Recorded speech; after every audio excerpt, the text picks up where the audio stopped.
Hi everyone, my name is AJ and this is The Left-Handed Sewist. Welcome.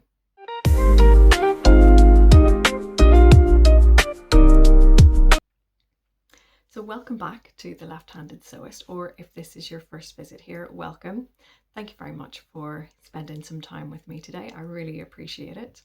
Today I'd like to talk you through a couple of things that I have been working on recently and one or two makes that are slightly older, but just to give you an idea of the kind of things I've been enjoying making and what I've managed to get up to in that little bit of free time that I've had really recently. So first of all, many of you may know, if you have been with me before, that I have been working on some hoodies and using the Waves and Wild hot chocolate and hot coffee patterns, and they have been really brilliantly successful, and I'm so pleased that I've chosen that pattern to use as my basis for this. But I'm finally nearing completion on those, so you will have seen previously, if you've followed or been with me before, the hot chocolate version for Little Leftie, which he absolutely loves and is so pleased with, and I'm really chuffed with how it turned out. And so I've been working on finishing off mine this weekend. So all that was missing from my version was to apply the lettering, the applique lettering, and to iron it on and then sew it down, which is a bit of a faff because I had already actually made up my hoodie. There we go, this is what you get for rushing a project. And I've also been working on a version of this idea for Mr. Leftie as well. So my colourway is the green and navy, and Mr. Leftie's colourway is red and navy. Okay, so this is my version. As you can see, the lettering is now complete. Yay! Didn't do us any good at the weekend, on Thursday night in the rugby, but never mind. I am now fully ready to cheer my team on. Matching with Little Leftie, of course. My husband is not quite at that stage yet. We're almost there, but this is his version so far. So hopefully you can see the lettering has come out quite nicely, and if it's wonky, blame it on Mr. Leftie because I did it, he checked it, moved everything. So if it's wonky, it's all on him. I've added the thumbs up cuff from Waves and Wild to this one as well in navy, and what I need to do now is finish off constructing the hoodie and put the hemband onto the bottom. Now, I had mentioned when I was originally working out the sizing for this pattern that I thought I might need to add some extra length in the back for Mr. Leftie. He's a tall bean, but actually it's worked out that I didn't need the extra length, so I've ended up having to cut that off again, which is unfortunate, but I would rather be a little bit too long in the back and then chop a bit off than anything else. So really pleased with how that one's coming together. Mr. Leftie is also very pleased. The red fabric that you saw is from Beyond the Pink Door. It is an organic cotton fleece back sweatshirting, and it does come with an option to buy matching rib. I didn't get that because I knew I was going to use the navy that I had already been using for my version and Little Leftie's versions to tie all three together. The sweatshirting is altogether a different class. The red is beautifully soft and it was a little bit more expensive, but well worth it for the quality of that fabric. It is just gorgeous. And I did buy some more of that fabric in a different colourway, but I will show you that another day because I have a particular project in mind for that. But suffice to say that Andrea's selection of fabrics at Beyond the Pink Door are just gorgeous and the quality is amazing. So absolutely, if you haven't been to her website or you haven't had a chance to pop down to her store in Dorset, then absolutely do if you get the chance because it's well worth a look. Moving on, I just want to show you a couple of other things that I have been up to recently. So I bought in the sale a pair of ready-to-wear jeans. Now, I'm not quite at the level of being able to sew a decent pair of jeans just yet.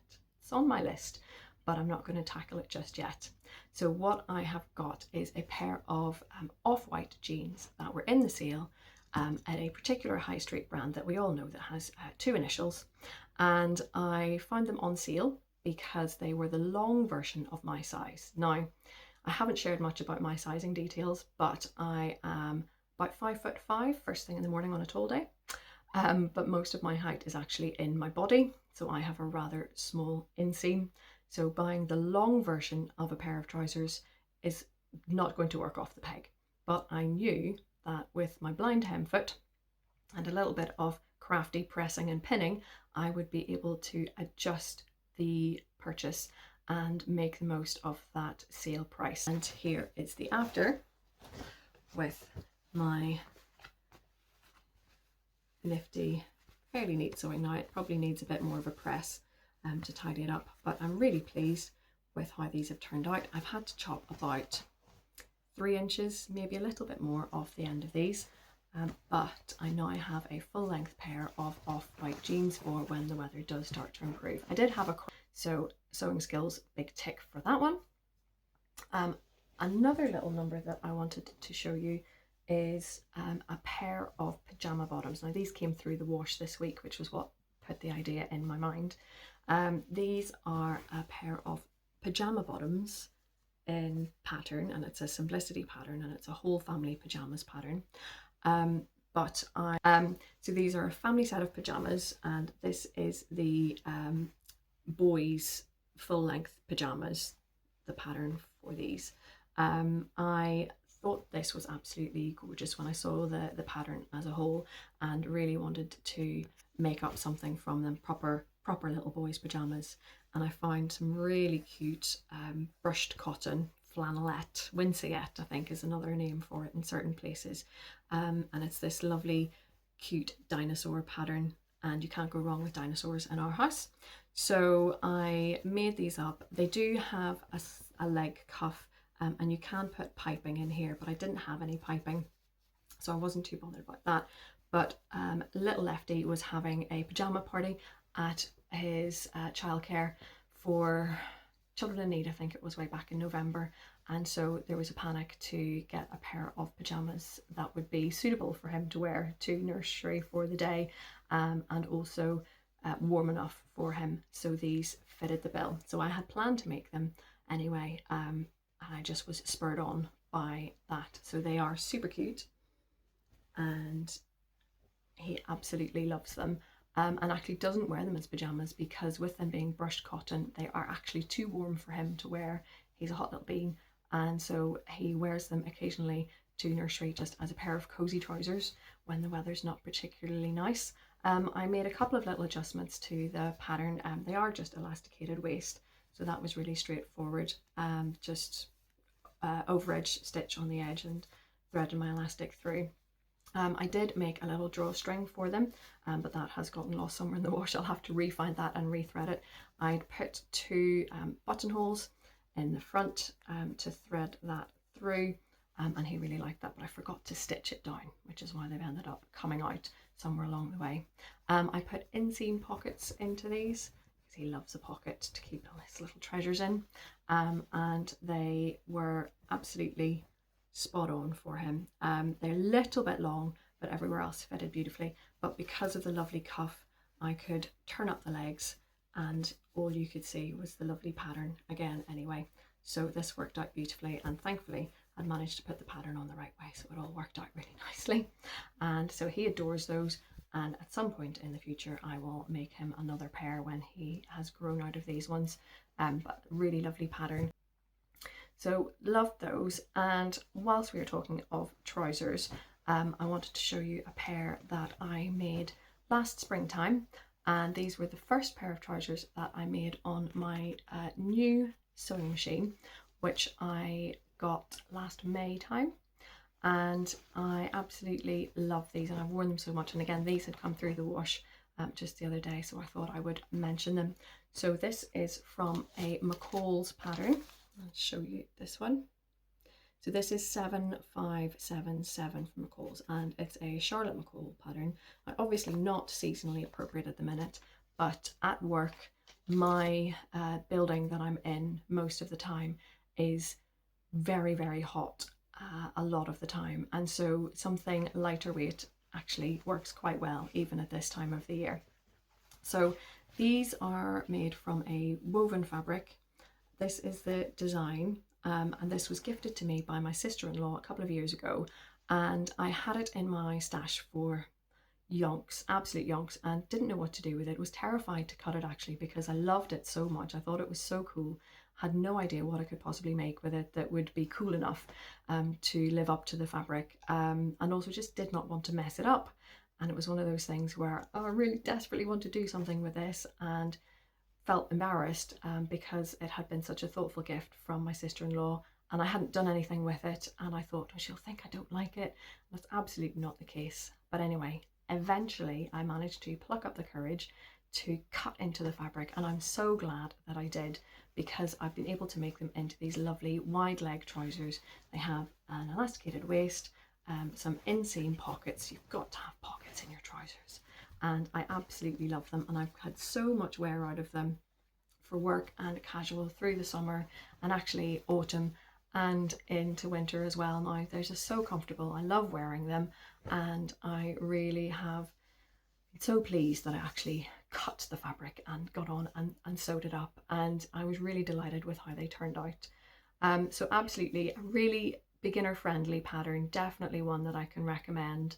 As with all the big four patterns, there isn't as much maybe hand holding is the right way to put it in the instructions as there are with some companies. There is a little bit of basic knowledge that's assumed, but if you're a bit like me and you would term yourself an enthusiastic beginner who's ready to take on any kind of challenge, then absolutely go for it, because they do come out really nicely.